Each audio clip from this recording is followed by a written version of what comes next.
El Consello Regulador da Agricultura Ecolóxica viene de recibir el Premio Aresa de Desenvolvemento Rural, que cumple su 19ª edición. El jurado decidió otorgarlo al CRAEGA por el auge experimentado en los últimos años por la agricultura ecológica, por la calidad de sus productos y por su respeto por el medio, entre otros motivos. Os premios Aresa é un recoñecemento a casi 22 anos de trayectoria defendendo o ecolóxico. Este premio pertenece a máis de 1000 operadores que integran a familia do CRAEGA. A sociedade non quere máis sustos alimentarios e precisa de protección, e iso notase na cesta da compra.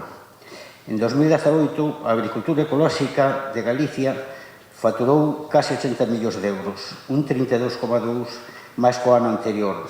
Hai máis superficie certificada y hay más operadores. El premio Aresa lo otorga el grupo empresarial del mismo nombre en colaboración con la USC para reconocer las iniciativas que contribuyen a la mejora del rural gallego.